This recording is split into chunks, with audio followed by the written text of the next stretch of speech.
Raigarh fort Shivaji Maharaj की राजधानी थी और यहीं 1674 में उनका राज्याभिषेक भी हुआ था। यह किला समुद्र तल से लगभग 2700 फीट ऊंचाई पर है। पहले इसका नाम रायरी था। लगभग 1656 में छत्रपति शिवाजी महाराज ने इसे जीता और मजबूत राजधानी बनाया। किले में आज भी राजसभा, महारानी बाड़ा, बाजारपेट, जगदीश्वर मंदिर और शिवाजी महाराज की समाधि देखी जा सकती है। ट्रैकिंग कैसे करनी है इसकी, चलो आज मैं इसके बारे में बात करता हूँ। रायगढ़ जाने के दो तरीके होते हैं। एक तरीका है ट्रैक करके, यानी कि सीढ़ियों के द्वारा चढ़ के। लगभग 1400-1700 सीढ़ियाँ आपको चढ़नी पड़ती हैं। इसमें जो समय लगता है वो 1.5 से 3 घंटे लगभग समय लग जाता है। ट्रैक का जो माध्यम थोड़ा कठिन हो सकता है क्योंकि आप सीढ़ियों से जा रहे हैं। मानसून में बहुत सुंदर लगता है, लेकिन क्या है उसमें फिसलन ज़्यादा रहती है। और दूसरा तरीका है रोपवे से, सबसे आसान है। बेस से ऊपर सिर्फ 4 से 5 मिनट में पहुंच जाते हैं। अगर आप बुजुर्ग परिवार या कम समय वालों के लिए अच्छा ये विकल्प हो सकता है। बुजुर्ग के साथ जा रहे हैं तो रोपवे का जो रास्ता है वो सबसे अच्छा हो सकता है।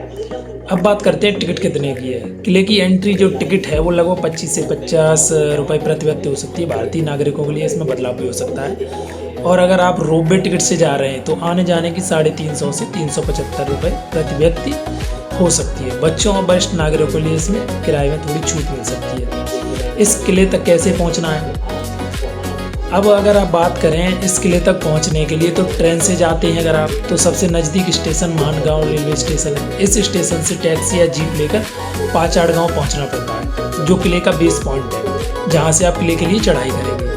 अगर आप बाई बस जा रहे हैं, बस के द्वारा जा रहे हैं, तो ये मुंबई से लगभग 165 से 170 किलोमीटर पड़ेगा और पुणे से लगभग 130 से 140 किलोमीटर। महाड़ से पाचाड़ तक लोकल जीप बस ले जाती है।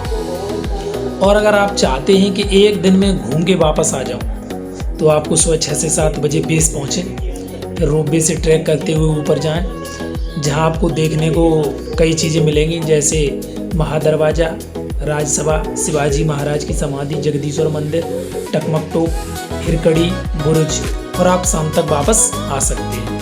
अब बात करते हैं रायगढ़ किले की पूरी ट्रैकिंग जर्नी के बारे में। स्टेप बाय स्टेप बात करेंगे। ट्रैक की शुरुआत पाचाड़ गांव से होगी। यही रायगढ़ किले का मुख्य बेस है। ट्रैक शुरू होते ही पत्थर की सीढ़ियाँ और चढ़ाई मिलेंगी। रास्ते में छोटे छोटे चाय या नाश्ते के स्टॉल मिल सकते हैं, लेकिन ज़रूर नहीं है ये स्टॉल आपको हर समय मिले।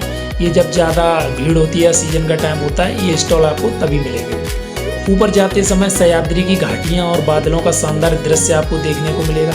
अब इसमें समय कितना लगेगा अगर आप चलते हैं तो, अगर आप फिट व्यक्ति है, एकदम स्वस्थ व्यक्ति है, आपको कोई बीमारी नहीं है, सांस की दिक्कत नहीं है, आप चढ़ने में भी ठीक ठाक हैं, तो आपको 1.5 से 2 घंटे का समय लग सकता है। और अगर आप आराम से रुक रुक कर चढ़ते हैं तो 2.5 से 3 घंटे का समय लग सकता है। कुल लगभग 1400 से 1700 सीढ़ियाँ मानी जाती हैं।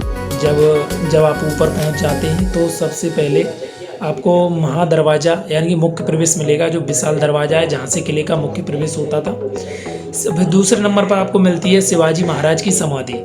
यह रायगढ़ का सबसे महत्वपूर्ण स्थान माना जाता है। तीसरे नंबर पर आपको मिलता है राज्यसभा, यानी कि जहाँ दरबार लगता था, यहीं शिवाजी महाराज जनता और मंत्रियों से मिलते थे। और चौथा नंबर है जगदीश्वर मंदिर, शिवाजी महाराज यहाँ पर पूजा करते थे। और 5वां नंबर है टकमक टोप। ये बहुत ही ऊंची खाई वाला एक व्यू पॉइंट है, यहाँ से पूरा पहाड़ी दृश्य दिखता है। और 6वें नंबर पर हिरकड़ी बुरुज, एक प्रसिद्ध कहानी से जुड़ा स्थान है। यहाँ हिरकड़ी नाम की कोई महिला रात में नीचे उतरी थी।